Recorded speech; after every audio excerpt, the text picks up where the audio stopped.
గత ఎన్నికల్లో చారిత్రాత్మక విజయం సాధించి నియోజకవర్గ అభివృద్ధిలో తనదైన ముద్ర వేస్తున్నారు విశాఖ దక్షిణ ఎమ్మెల్యే వంశీకృష్ణ శ్రీనివాస్. రాముడి ఆదర్శాలను తన పాలనలో అన్వయించుకుంటున్నారు. రాముడి ఆదర్శం పవన్ కళ్యాణ్ సిద్ధాంతాలతో ముందుకెళ్తామంటున్న ఎమ్మెల్యే వంశీకృష్ణ శ్రీనివాస్తో మా ప్రతినిధి Satish Naidu face to face.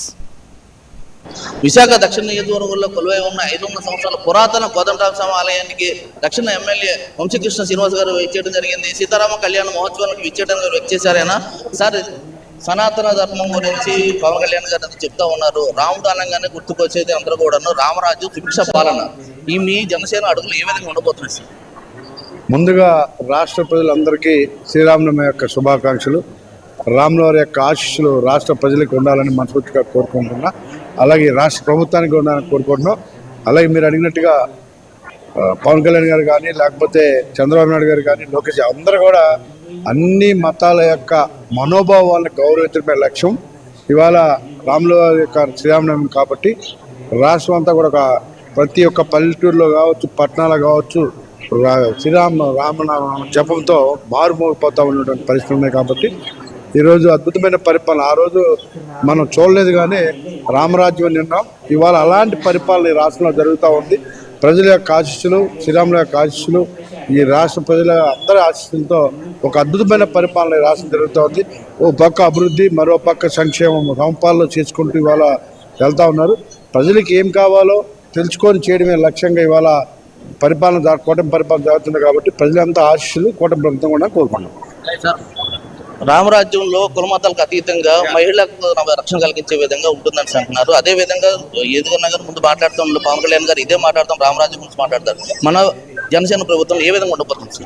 చూస్తూ ఉన్నారుగా ఇవాళ జనసేనగా కూటమి ప్రభుత్వం ఎలా ఉందో, ముఖ్యంగా చంద్రబాబు నాయుడు గారి యొక్క అనుభవము పవన్ కళ్యాణ్ యొక్క డేరింగ్ రెండు అద్భుతంగా ముందుకు నడుస్తూ రాష్ట్ర ప్రజలు చిరకాలం గుర్తుండిపోయే విధంగా ఇవాళ ఒక పక్క స్టీల్ ప్లాంట్, మరో పక్క సాఫ్ట్వేర్ కంపెనీలు, మరో పక్క ఎంప్లాయ్మెంట్, మరో పక్క చిన్న చిన్న కంపెనీలు ఇటు చూసుకున్నా కూడా ఈ రాష్ట్రం ఒక పక్క అమరావతి ఎలా అద్భుతమైన నగరం కాబోతూ ఉంది.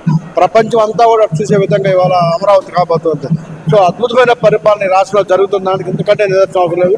గత పాలనలో భయంగా బతికిన ప్రజలు ఇవాళ చిరునవ్వులతో హ్యాపీగా సుఖసంతోషంతో బతుకుతూ ఉంటారు. సార్ ఆఖరిగా ఒక ప్రశ్న సార్, రాముడు మాట ధర్మం గురించి పాటించి 14 సంవత్సరాలు అజ్ఞాతవాస అరణ్యానికి వెళ్ళారు. అలాగే జనసేన కూడా 10 సంవత్సరాలు ఇబ్బందులు పడి ఇప్పుడు అధికారంలోకి వచ్చింది. అధికారంలోకి వచ్చిన కానీ అధికారాన్ని తలకెక్కించకూడదని పవన్ కళ్యాణ్ చెప్తూ ఉంటారు. మీరు ఈ సందర్భంగా మీ కార్యకర్తలకు ఇచ్చే సందేశం? కూటమి ధర్మాన్ని పాటిస్తూ అద్భుతమైన పరిపాలనకు అనుకూలంగా ప్రజలందరూ ఏదైతే హ్యాపీగా ఉన్నారో అదే విధంగా నాయకుల సహారం కూడా అదే విధంగా ఉండాలని పవన్ కళ్యాణ్ గారి కోరిక. అందరి యొక్క మనోభావాన్ని గౌరవిస్తూ అందరి నాయకుల్ని కలుపుకొని కూటమి ఇంకొక 15 సంవత్సరాల పాటు అద్భుతంగా ఉండే విధంగా ఉండాలనే యొక్క కోరిక మేరకు జన సైనికులు అందరూ కూడా ఓపికతో అందరూ కూడా చాలా హ్యాపీగా అందరినీ కలుపుకొని అందరితో కలిసిమెలిసి 3 పార్టీలు సమంగా ఇవాళ ముందుకెళ్తామని ఎటువంటి ఇబ్బందులు ఎక్కడా కూడా లేవు, భవిష్యత్తులో కూడా రావు. రాష్ట్ర ప్రజల యొక్క సంక్షేమే లక్ష్యం కాబట్టి కూటమికి రాష్ట్ర ప్రజల కోసం ఏ త్యాగం చేయడానికి సిద్ధంగా. Thank you sir. మనం చూసుకుంటున్నాం కదా ఈ జనసేన ఒక అధినేత పవన్ కళ్యాణ్ అయితే ఎప్పుడు కూడాను సనాతన ధర్మం గురించి రామరాజ్యం పాలన గురించి మాట్లాడుతూ ఉంటారు. అదేవిధంగా రాష్ట్రాన్ని సుభిక్షంగా ఉంచేందుకు ఆయన సతవిధాల ప్రయత్నం చేస్తూ ఉన్నారు. అదేవిధంగా మన దక్షిణ నియోజకవర్గంలో ఎమ్మెల్యేని కూడా అడగడం జరిగింది. రామరాజ్యం మనం చూడలేదు, కాకపోతే అటువంటి రాజ్యాన్ని స్థాపించడానికి కూటమి ప్రభుత్వం సన్నాహాలు చేస్తుందని అన్నట్లు కూడా దాని వంతు సహకారం కూడా మేము కూడా అందిస్తున్నాం అంటూ తెలియజేసిన సందర్భం కల్పిస్తుంది. కెమెరామెన్ స్వామితో సతీష్ నాయుడు, 19 టీవీ, విశాఖ. శ్రీరామనవమి సందర్భంగా విశాఖలోని